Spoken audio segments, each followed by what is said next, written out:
My name is Senator Gene Yaw. I'm the chairman of the board of the Center for Rural Pennsylvania. With me are several of the members of the board, and I'll introduce them in a minute. The reason for this conference today, or this press conference, is to release a report which the Center for Rural Pennsylvania has prepared. And the caption of that report is Heroin: Combating This Growing Epidemic in Pennsylvania. Heroin is an equal opportunity destroyer, killing kids, parents, siblings, grandparents in small towns and big cities. And the overdose numbers continue to soar. Township supervisors, police, and emergency responders are among those looking for answers to an epidemic that has turned into a public health and safety nightmare.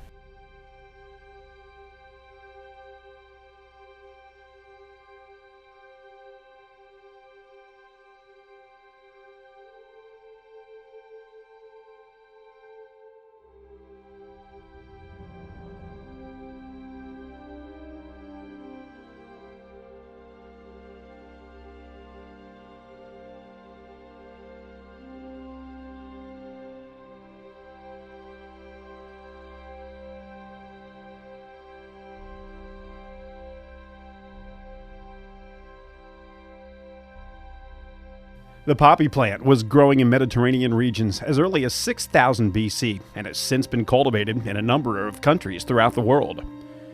The milky fluid that seeps from the unripe seed pod contains morphine, a highly addictive drug that has been used to treat pain for more than 2 centuries. In 1874, a chemist altered the molecular structure of morphine to create heroin. The drug was commonly used to treat painful respiratory illnesses such as pneumonia and tuberculosis. By 1899, the Bayer Company, maker of Bayer aspirin, was producing about a ton of heroin each year. The drug was eventually removed from the market as reports of addiction became prevalent. So if heroin has been around for more than 140 years, why then, all of a sudden, has the abuse of the drug reached epidemic proportions?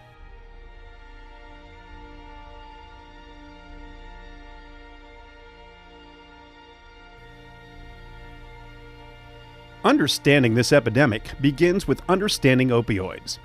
Opioids include any substance or compound that interacts with opioid receptors in the human body to counteract stress and pain. These opioid receptors exist in the brain, spinal cord, and digestive tract. Opioids that engage these receptors can be natural substances produced by the body, such as endorphins.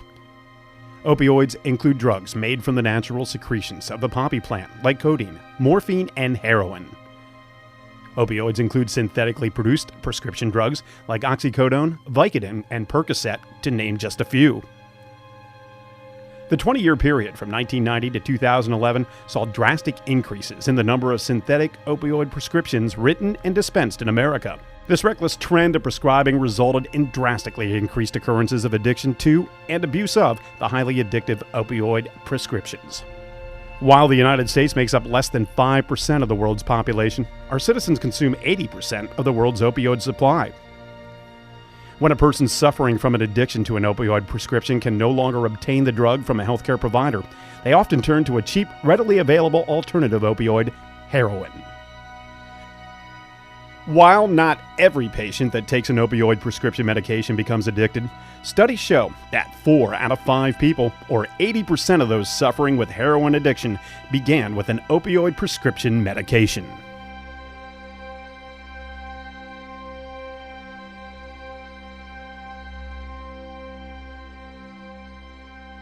So how bad is it here in Lycoming County? From 1990 to 2011, drug overdose deaths in Pennsylvania increased by an astounding 570%. In 2003, drug overdoses surpassed motor vehicle accidents as a leading cause of death among adults.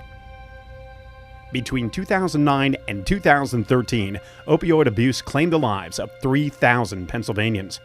That's 1.5 times the capacity of the Community Arts Center. Studies show that 1 in 4 families is now affected by this disease. According to a 2015 DEA report, Pennsylvania ranks 9th in the nation in drug overdose deaths, and heroin is the most frequently identified drug in toxicology reports.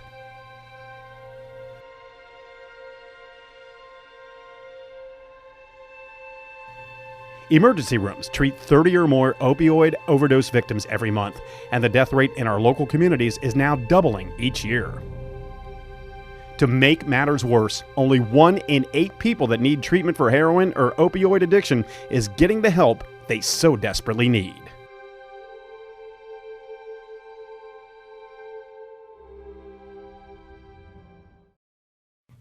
A community epidemic demands a comprehensive response, and Lycoming County residents take community very seriously.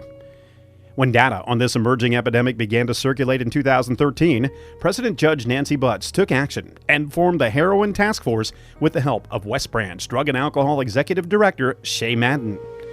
The two solicited the help of leaders, professionals, and everyday citizens from throughout the county to address the rise in heroin and opioid abuse. In 2014, the Center for Rural Pennsylvania, chaired by our own state Senator Gene Yaw, conducted a series of hearings throughout the state, which culminated in the most comprehensive report on the heroin epidemic in the Commonwealth of Pennsylvania. In the medical community, Susquehanna Health System, under the leadership of Stephen Johnson, had already been 2 years into prevention efforts by developing pain management and safe prescribing guidelines.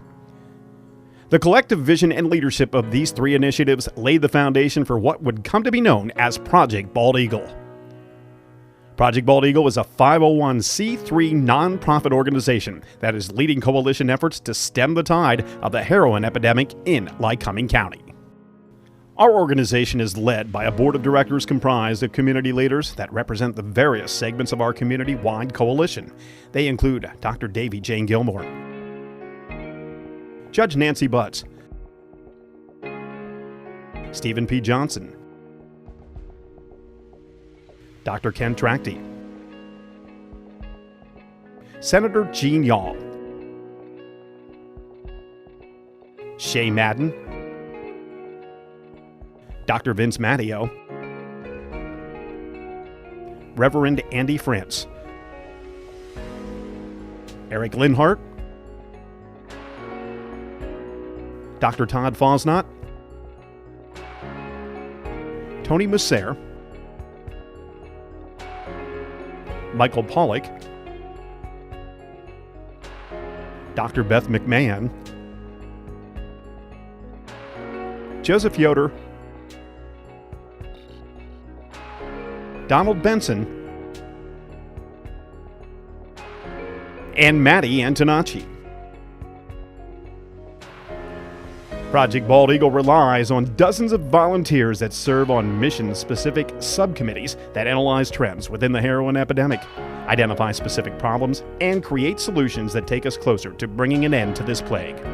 The implementation of those solutions often requires the help of hundreds of volunteers and concerned citizens just like you. So, how can you help?